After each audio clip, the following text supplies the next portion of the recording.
우버나 넷플릭스 같은 기술 기업들이 택시나 영화 산업을 완전히 뒤집어 놓았을 때를 한번 생각해 보시죠. 아, 정말 순식간이었죠. 낡은 방식을 다 밀어버렸잖아요. 맞아요. 그 위에 아주 매끄러운 디지털 고속도로를 쫙 깔았단 말이죠. 근데 수백만 달러가 오가고 우리 인생에서 가장 큰 재무적 결정이 내려지는 곳 있잖아요. 바로 거대한 부동산 시장이요. 여기는 왜 여전히 1999년의 방식대로 돌아가고 있을까요? 진짜 미스테리죠. 아직도 팩스 쓰고 종이 서류 뭉치 들고 다니니까요. 네, 그래서 오늘 우리가 깊게 파헤쳐볼 주제가 바로 여기에 있습니다. 바쁜 일상 속에서도 세상 돌아가는 핵심 메커니즘을 꿰뚫어보고 싶은 여러분을 위해 준비한 심층 분석 시간입니다. 오늘 우리가 살펴볼 자료 어떤 건가요? 오늘 다룰 자료는 2026년 2월 10일에 발표된 진로우, 즉 제틸로우의 2025년 4분기 및 연간 실적 주주 서한입니다. 아, 진로우요? 네, 마침 진로우가 세상에 나온 지 딱 20주년이 되는 해의 성적표이기도 해서 더 의미가 있죠. 와, 벌써 20년이나 됐군요. 약간 20년 전만 해도 그저 우리 동네 집값이 얼마지 하고 검색해보던 되게 단순한 사이트였는데 말이죠. 맞아요. 처음에 제스티메이트 기능 나왔을 때 다들 신기했었잖아요. 그랬죠. 근데 이번 심층 분석의 목표는 단순히 진로우가 연매출 26억 달러를 찍었다거나 트래픽이 늘었다는 식의 그런 표면적인 숫자를 읊어드리는 게 아닙니다. 네, 그런 건 뉴스 기사만 봐도 다 나오니까요. 그렇죠. 이들이 지난 20년간 어떻게 진화해서 이제는 미국의 부동산 거래 전체를 완전히 집어삼키는 거대한 인공지능 기반 생태계로 탈바꿈했는지 그 원리를 뜯어보는 겁니다. 자, 이제 본격적으로 파헤쳐볼까요? 좋습니다. 이 회사의 현재를 제대로 이해하려면 먼저 지금 테크 업계의 가장 큰 화두인 생성형 인공지능과 이 부동산 시장이 충돌하는 지점을 봐야 합니다. 챗 GPT 같은 거 말씀하시는 거죠? 맞습니다. 그런 일반 목적의 AI들이 지금 수많은 지식 노동을 엄청나게 대체하고 있잖아요. 근데 유독 부동산 시장만큼은 쉽게 파괴하지 못하고 있어요. 주주 서한 서두를 보면 경영진이 그 이유를 아주 명확하게 진단하고 있습니다. 아무래도 부동산 시장 특유의 지독한 복잡성 때문 아닐까요? 당장 동네마다 아니 심지어 같은 카운티 안에서도 길 하나를 두고 건축 규제가 다르고 학군이 갈리잖아요. 정확합니다. 게다가 평생 모은 전 재산을 걸어야 하는 초고위험 거래니까요. 네, 살면서 몇 번 하지도 않는 거래인데 이걸 그냥 컴퓨터 모니터 너머의 AI가 알아서 뚝딱 처리해주기를 기대하긴 솔직히 어렵죠. 불안하잖아요. 당연히 불안하죠. 그리고 그뿐만이 아닙니다. 수십 장의 계약서를 검토하고 대출 승인받고 또 직접 집을 보여주는 수많은 면허를 가진 현장 전문가들이 얽혀 있어요. 아, 맞네요. 이해관계자가 너무 많아요. 인공지능이 아무리 똑똑해도 당장 현관문 자물쇠를 열고 들어가서 지하실에 누수된 곳을 확인해 줄 수는 없으니까요. 그러니까 부동산은 철저하게 물리적이고 굉장히 지역적인 시장이라는 겁니다. 오, 그래서 AI의 한계가 명확하다는 거군요. 약간 비유를 하자면 이런 느낌이네요. AI가 전 세계 데이터를 싹 다 긁어 모아서 완벽한 미슐랭 3스타 레시피를 써줄 수는 있지만 레시피는 기가 막히게 뽑겠죠. 네, 근데 내 부엌에서 직접 팔을 썰고 불 조절을 해줄 수는 없는 거잖아요. 현장에 있는 그 지역 부동산 중개인이나 대출 담당자들이 바로 그 요리를 완성하는 셰프들인 거고요. 와, 아주 찰떡 같은 비유입니다. 진로우 경영진의 전략도 바로 그 지점을 파고들었어요. 셰프를 쫓아내는 게 아니었군요. 네, 자신들이 셰프를 대체하려는 게 아니라 그 셰프들이 요리하는 스마트 주방 시스템 자체를 아예 장악해버린 겁니다. 주방을 장악했다. 그러니까 단순하게 집 구하는 사람과 파는 사람 연락처만 띡 이어주는 걸 넘어서 매수자, 매도자, 중개인, 대출 담당자까지 모든 참여자가 일하는 방식, 즉 작업 흐름 전체를 촉진하는 AI 통합 생태계를 구축한 거죠. 아, 그 작업 흐름을 장악했다는 대목에서 제가 주주서한 자료를 보다가 진짜 눈을 의심했던 숫자가 하나 있습니다. 어떤 숫자였나요? 이들이 단순히 앱 하나면 덜랑 만든 게 아니더라고요. 진로우가 몰래 인수한 B2B 소프트웨어들의 시장 점유율 말입니다. 아, 그 부분 엄청나죠. 네, 미국 내 주택 투어 예약의 무려 90%를 처리하는 플랫폼인 쇼잉타임, 그리고 미국 최고 거래량 팀의 80%가 매일같이 접속하는 고객 관리 소프트웨어 팔로워보스, 이걸 다 진로우가 소유하고 있더라고요. 맞습니다. 놀라운 건 이 소프트웨어들 중에 단 하나라도 사용하는 중개인이 미국 전체 주거용 부동산 거래의 80%에 관여하고 있다는 사실이에요. 세상의 80%라니. 사실상 미국의 부동산 중개인들은 지금 진로우가 만든 인프라 위에서 숨을 쉬고 있다고 해도 과언이 아니네요. 바로 거기서 거대한 빅테크 기업들도 함부로 넘볼 수 없는 진정한 데이터 해자가 형성되는 겁니다. 데이터 해자요? 구글이나 메타 같은 곳도 데이터는 엄청 많잖아요? 물론 구글이나 메타도 막대한 트래픽이 있죠. 하지만 진로우는 월 평균 2억 3,500만 명이라는 소비자들의 아주 구체적인 부동산 탐색 데이터를 가지고 있어요. 네, 사람들이 어떤 동네를 주로 보는지, 예산은 얼마인지 하는 거요? 그렇죠. 거기에 더해서 현장의 부동산 전문가들이 매일매일 업무용 소프트웨어에 입력하는 살아있는 실무 데이터까지 동시에 독점하고 있는 겁니다. 아, 양쪽의 데이터를 다 쥐고 있군요. 네, 양질의 데이터가 결국 AI의 성능을 결정짓는 핵심 요소라는 걸 생각하면 이 소비자 데이터와 실무 데이터의 결합은 정말 무시무시한 무기인 셈이죠. 와, 이론적인 비즈니스 모델은 진짜 무서울 정도로 탄탄하네요. 빈틈이 없죠. 그런데 지금 듣고 계신 여러분도 다들 아시다시피 작년, 그러니까 2025년 부동산 시장 상황이 솔직히 엄청 안 좋았잖아요. 네, 최악이었죠. 고금리가 계속되면서 매물도 마르고 거래 자체가 꽁꽁 얼어붙었으니까요. 그렇죠. 그래서 이 멋진 생태계가 그 척박한 현실 속에서도 진짜로 돈을 벌어다 주었는지가 제일 중요할 텐데요. 그럼 그 현실의 벽을 숫자로 먼저 한번 확인해 보겠습니다. 전미부동산 중개인협회 자료를 보면 2025년 한 해 동안 미국 전체 주거용 부동산 산업이 고작 3% 성장하는 데 그쳤습니다. 3%면 인플레이션 감안하면 사실상 마이너스나 다름없네요. 성장이 멈춘 거잖아요. 맞습니다. 그런데 같은 기간에 진로우의 실적은 어땠을까요? 매물 부문 수익이 4분기에만 4억 7,500만 달러를 기록했습니다. 오, 4억 달러가 넘었다고요? 네, 이게 전년 동기 대비 11%나 증가한 수치예요. 전체 산업 성장률이 3%였는데 진로우는 11% 성장했으니까 무려 15%포인트나 시장 평균을 훌쩍 뛰어넘은 거죠. 와, 시장 전체가 완전 빙하기였는데도 시장 평균을 그 정도로 압도했다면 이거는 운이 좋았다기보다는 분명 내부에서 무언가 질적인 변화가 일어났다는 뜻인데요. 정확히 짚으셨습니다. 그 해답이 바로 주주서안에 여러 번 언급된 강화된 시장, 즉 인핸스드 마켓이라는 개념에 들어있어요. 아, 강화된 시장. 저도 그거 읽으면서 좀 궁금했거든요. 이게 구체적으로 우리 같은 사용자 입장에서는 어떻게 작동하는 건가요? 뭐 앱 디자인이 예뻐지고 그런 건 아닐 테고요. 디자인 수준이 아니죠. 기존 방식이랑 비교해보면 이해가 확 빠르실 겁니다. 예전에는 사용자가 앱에서 마음에 드는 집을 찾으면 그냥 이름이랑 연락처 남기고 중개인 전화 올 때까지 막연하게 기다려야 했잖아요. 네네. 언제 연락 올지도 모르고 계속 기다리는 게 진짜 답답했죠. 그런데 이 강화된 시장 시스템이 적용된 지역에서는 경험 자체가 완전히 달라집니다.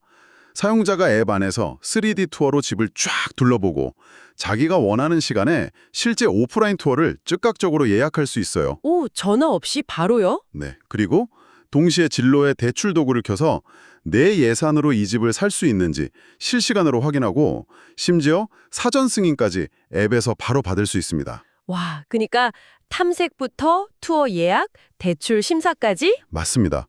그 모든 거래 과정이 하나의 매끄러운 톱니바퀴처럼 쫙 돌아가는 거죠. 아, 파편화되어 있던 그 피곤한 과정들을 아예 하나의 완벽한 루프로 묶어버린 거군요. 네, 놀라운 건 작년 4분기 전체 고객 연결의 44%가 바로 이 강화된 시장에서 발생했다는 사실입니다. 44%요? 절반 가까이 되네요. 전년도에는 이게 21%밖에 안 됐거든요. 1년 만에 2배 이상 급증한 건데 회사는 궁극적으로 이 비율을 75%까지 끌어올리겠다고 선언했습니다. 세상에. 제가 이 루프 속에서 제일 흥미롭게 본 부분이 사실 대출 쪽이었어요. 대출이요? 네, 주택 구매 대출 실행액을 보니까 2025년 한 해 동안 47억 달러로 전년 대비 53%나 뛰었더라고요. 특히 4분기에는 15억 달러로 무려 67%나 폭증을 했고요. 엄청난 성장세죠? 아니, 시장에 집을 사는 사람 자체가 그렇게 많지 않았는데 진로우의 대출 실적이 이렇게 급증했다는 게 솔직히 직관적으로는 잘 안 와닿거든요. 비결이 뭐였을까요? 아까 잠깐 말씀드린 앱 안에서 예산 확인하는 도구 기억하시죠? 그 바이어빌리티라는 도구의 역할이 컸습니다. 여기에 무려 360만 명의 사용자가 등록을 했어요. 360만 명이요? 네. 사용자가 앱에서 나 대출 얼마나 나오지? 하고 확인하는 그 순간 그 데이터를 바탕으로 자연스럽게 진로우 홈론의 잠재 고객으로 싹 전환이 되는 구조를 짜는 겁니다. 와, 덫을 아주 기가 막히게 쳐놨네요. 근데요, 이 대목에서 제가 서한의 숫자들을 보다가 논리적으로 좀 안 맞는 것 같은 부분을 하나 발견했어요. 오, 어떤 부분이죠? 서한을 보면 이 밀려드는 대출 수요를 감당하려고 대출 담당자를 40%나 새로 채용했다고 나오잖아요. 네, 인력을 대거 늘렸죠. 그런데 동시에 그 대출 담당자 1인당 생산성이 11%나 향상됐다고 적혀 있단 말이죠.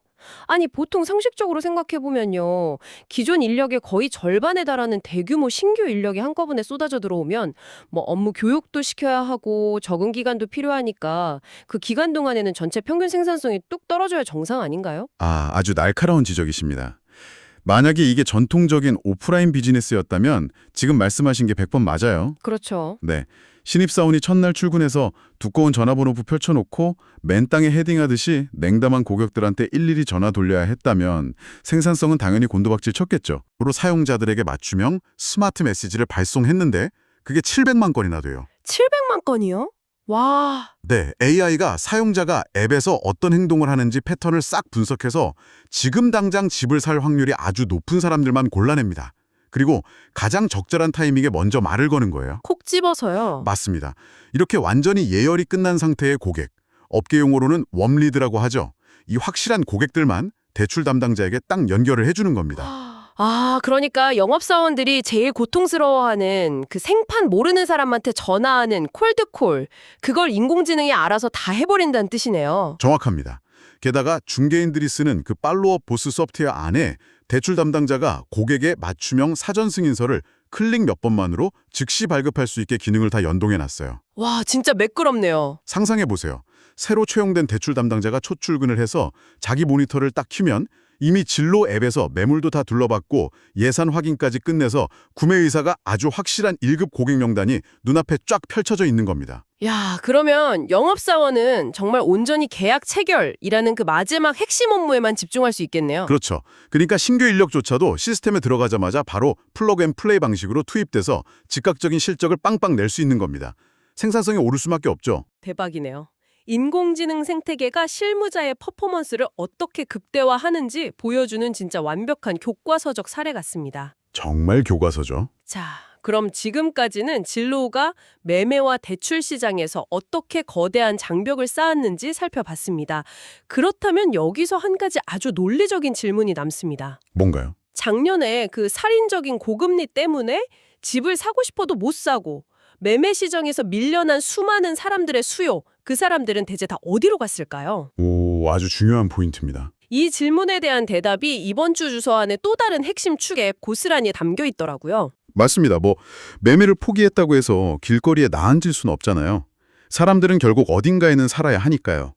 그 매매 시장에서 밀려난 거대한 수요는 아주 자연스럽게 임대 시장으로 향했습니다. 임대 시장이요? 네. 그리고 무서운 건 진로우가 이미 이 길목도 완벽하게 틀어막고 있었다는 거죠. 작년 4분기 임대부문 매출을 보면 전년 동기 대비 45%나 폭등해서 무려 1억 6,800만 달러를 기록했습니다. 와, 45% 성장.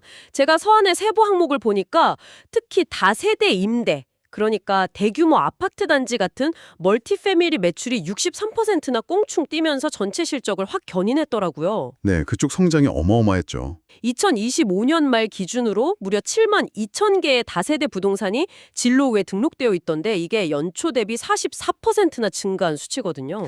엄청나게 몰려든 거죠. 아니, 자산 관리자나 건물주들이 이렇게 미친 듯이 진로우로 몰려들고 있다는 뜻인데 이 사람들이 굳이 다른 곳 놔두고 진로우를 찾아오는 특별한 이유가 있을까요? 과거에 수백 수천 세대 아파트를 관리하던 그 자산 관리자들의 고충을 한번 생각해 보시면 금방 답이 나옵니다.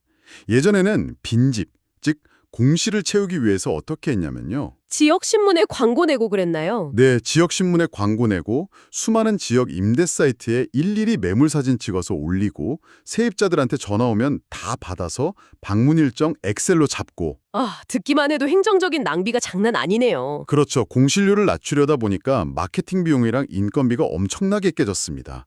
그런데 진로우가 미국 전체 임대 매물의 63%를 그냥 한 곳에 다 모아버렸어요. 63%를요? 네, 게다가 한 달에 무려 3,100만 명의 고유 방문자가 집을 구하려고 이 플랫폼에 접속합니다. 와, 3,100만 명이요. 그러면 건물주 입장에서는 여기저기 자잘하게 본술 필요 없이 그냥 가장 트래픽에 미친 듯이 몰리는 진로우에 매물 딱 올리는 게 마케팅 투자 수익률이 제일 높을 수밖에 없겠네요. 바로 그겁니다. 효율이 압도적이죠. 세입자 입장에서도 마찬가지잖아요.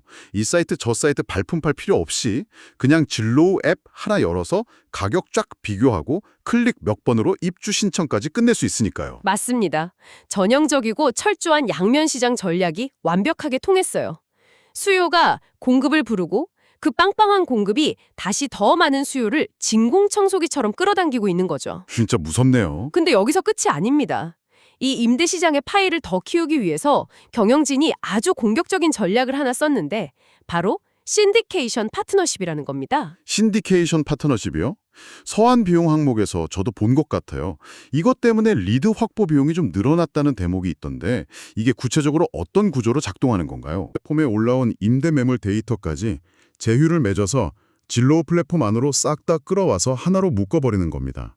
아, 경쟁사 매물까지 다 가져와서 진로우에서 보여준다고요? 네, 물론 단기적으로는 파트너사한테 데이터 비용을 지불해야 하니까 비용이 확 상승하겠죠. 그렇겠네요. 하지만 장기적으로 보면 소비자들 머릿속에 미국의 모든 임대 매물은 무조건 진로우에 다 있다는 인식을 완전히 박아버리는 겁니다. 시장 자체를 통째로 집어삼키는 전략인 거죠. 와, 당장 출혈이 있더라도 독점을 굳히겠다는 거군요. 네, 실제로 경영진은 이 임대 시장 하나에서만 궁극적으로 10억 달러 이상의 연간 수익을 내겠다는 아주 야심찬 목표를 밝혔습니다. 10억 달러요. 스케일이 다르네요. 자, 그렇다면 듣고 계신 여러분도 이쯤에서 당연히 이 생각이 드실 겁니다. 오케이. 플랫폼 장악하고 생태계 키우는 전략 훌륭한 건 알겠어. 근데 기업은 결국 숫자로, 수익으로 증명해야 하는 거 아니야? 당연하죠. 돈을 벌어야 기업이니까요. 네, 그래서 회사의 펀더멘털과 재무 상태는 지금 어떤지 아주 객관적으로 한번 짚어보죠. 결론부터 말씀드리면 아주 견고합니다. 마침내 그 깐깐한 미국 일반 회계 원칙, 즉 갭 기준으로도 연간 2,300만 달러의 순이익 흑자를 달성했습니다. 오, 드디어 장부상으로도 흑자를 찍었군요. 네. 게다가 회사의 실질적인 현금 창출 능력을 보여주는 2025년 조정 이비데아, 그러니까 상각전 영업이익은 자그마치 6억 2,200만 달러를 기록했어요. 마진율이 24%에 달합니다. 와, 24% 마진이면 정말 알짜네요. 근데 저는 번 돈을 어떻게 썼는지도 눈여겨볼 만하다고 생각해요. 보니까 2025년에만 무려 6억 7천만 달러어치의 자사주를 매입했더라고요. 주식수로 따지면 950만 주나요? 엄청난 규모죠. 이게 무슨 뜻이냐면 회사가 벌어들인 그 강력한 현금 흐름을 주주들에게 아주 적극적으로 돌려주고 있다는 겁니다. 단순히 직원들 스톡옵션 줘서 늘어난 주식수를 퉁치는 수준이 아니에요. 실제 유통되는 주식수를 200만 주나 아예 줄여버렸거든요. 아, 유통 주식 자체가 줄었군요. 네, 이건 경영진 스스로가 자사의 현재 주가가 본줄 가치보다 너무 저평가되어 있다고 굳게 믿고 있고 자신들의 미래 전략에 대한 강한 확신을 현금이라는 가장 확실한 수단으로 증명한 셈입니다. 말로만 떠드는 게 아니라 지갑을 열어서 증명했다는 거네요. 자, 하지만 주주 서한을 끝까지 꼼꼼히 읽어보면 마냥 긍정적인 이야기만 있는 것은 아닙니다. 그렇죠. 리스크 요인도 있죠. 네, 최근에 미국 부동산 중개 수수료와 관련된 여러 법적 문제들이 언론에 되게 자주 오르내렸잖아요. 주주 서한 뒷부분의 맺은말 섹션을 보니까 이 리스크 요인들을 꽤 비중 있게 다루고 있더라고요. 저희는 이 대목에서 어떠한 편견이나 입장도 취하지 않고 문서에 적힌 경영진의 입장만을 있는 그대로 전달해 드리겠습니다. 네, 철저히 서한에 기반해서 말씀드리면요. 경영진은 최근 진행 중인 각종 법적 분쟁이나 업계의 규칙 변화가 회사의 전반적인 재무 상태나 장기적인 핵심 전략에 이른바 중대한 영향을 미치지는 않을 것이라고 담담하게 평가하고 있습니다. 아, 비즈니스의 근본을 흔들 정도는 아니라는 거군요. 네, 시장의 수수료 규칙이 어떻게 변하든 간에 진로우가 소비자와 전문가에게 압도적으로 뛰어난 기술 도구를 제공한다는 본질 자체는 바뀌지 않는다는 입장이죠. 그래도 소송 방어하려면 돈은 꽤 들 텐데요. 현실적인 재무 여파는 어느 정도로 보고 있나요? 네, 그 부분은 경영진도 인정하고 있습니다. 늘어나는 법률 방어 비용 같은 걸 감안해서 당장 다가오는 2026년 1분기의 조정 EBWA 마진에서 약 200bp, 즉 2%포인트 정도의 역풍이 발생할 수 있다고 회사 재무 모델에 보수적으로 반영해 두었더군요. 깔끔하게 인정하고 숫자에서 뺐네요. 그럼에도 불구하고요. 2026년 전체 전망은 꽤나 공격적입니다. 당장 1분기 총 매출을 7억 달러에서 7억 1천만 달러 수준으로 예상하고 있고요. 1분기에만 7억 달러요? 네. 그리고 2026년 연간으로는 10%대 중반의 총매출 성장률, 특히 임대 부분에서는 무려 30%의 성장을 지속할 거라고 전망했습니다. 이런 소송 관련 노이즈가 있더라도 우리 본업의 엔진은 끄떡없이 잘 돌아간다는 강한 자신감의 표현으로 해석됩니다. 자, 이제 20주년 주주서한의 핵심을 하나하나 모두 짚어봤습니다. 지금까지 우리가 나눈 이 복잡한 퍼즐 조각들을 테이블 위에 다 올려놓고 하나로 쫙 맞춰보면 과연 어떤 그림이 완성될까요? 글쎄요, 정말 거대한 그림이 나오겠죠? 네. 집을 구하는 세입자든 평생 살 집을 매매하려는 사람이든 아니면 부동산 업계에 종사하는 사람이든 간에 진로는 이제 단순한 부동산 정보 검색 앱을 아득히 넘어선 것 같습니다. 거래의 처음 탐색부터 대출, 중개인의 고객 관리, 그리고 최종 계약에 이르기까지 미국 부동산 거래라는 거대한 기계를 밑바닥에서부터 굴러가게 만드는 보이지 않는 필수 운영체제, 즉 OS가 되어버렸어요. 맞습니다. 사람들이 흔히 생각하기에 AI가 이런 보수적인 산업을 파괴할 때는 무슨 거대한 불도저처럼 다 밀어버릴 거라고 생각잖아요. 네, 다 때려 부수고 새로 짓는 느낌으로요. 근데 진로우의 방식은 달랐습니다. 불도저가 아니라 시장 참여자들이 매일 쓰는 필수 도구들 속에 조용히 아주 서서히 AI를 스며들게 만들었어요. 그래서 어느새 정신 차려보니 그 도구 없이는 단 하루도 일을 할 수 없게 만들어버린 거죠. 이게 훨씬 더 정교하고 어떻게 보면 무서운 방식입니다. 진짜 그렇네요. 스며드는 독점이 무서운 거죠. 오늘 심층 분석을 마무리하면서 이 방송을 끝까지 듣고 계신 여러분이 오늘 밤에 직접 한번 고민해 볼 만한 흥미로운 질문을 하나 던져드리고 싶습니다. 오, 어떤 질문인가요? 이 거대한 진로호의 생태계가 중개인들의 귀찮은 업무를 지금처럼 끝없이 효율화하고 인공지능으로 다 자동화해준다면 과연 먼 미래의 부동산 시장은 어떤 모습일까요? 직접 동네방네 발품을 팔고 전단지를 돌리는 그런 전통적인 의미의 부동산 중개인이 하는 직업 자체가 서서히 소멸의 길을 걷게 될까요? 아니면 완전히 정반대의 시나리오도 우리가 상상해 볼 수 있죠. 정반대라면요? 진로우의 이 압도적인 소프트웨어 시스템을 아주 완벽하게 자기 손발처럼 다룰 줄 아는 소수의 슈퍼 중개인들이 탄생하는 겁니다. AI의 도움을 받아서 예전에는 수백 명이 해야 했던 분량의 일을 이 한 명이 다 해내면서 그 지역 부동산 시장 전체를 완전히 독점해버릴 수도 있겠죠. 와, 일행 기업 수준의 슈퍼 중개인요? 기술이 업계의 권력을 어떻게 재편할지 지켜보는 것은 진짜 항상 흥미롭고 짜릿합니다. 네, 미래가 어떻게 될지 정말 궁금해지네요. 우리 동네 집값 얼마나 올랐나 하고 검색해 보실 때 그 작은 화면 뒤에서 수백만 명의 전문가와 인공지능이 쉴 새 없이 주고받고 있는 그 거대한 데이터의 흐름을 한 번쯤 상상해 보시기 바랍니다. 오늘 저희가 파헤친 이 깊은 논의가 쏟아지는 정보의 홍수 속에서 여러분만의 날카로운 통찰을 벼르는데 작은 도움이 되었기를 바랍니다. 네, 오늘 정말 즐거운 분석이었습니다. 귀중한 시간을 내어 끝까지 함께해 주셔서 감사합니다. 지금까지 심층 분석 시간이었습니다.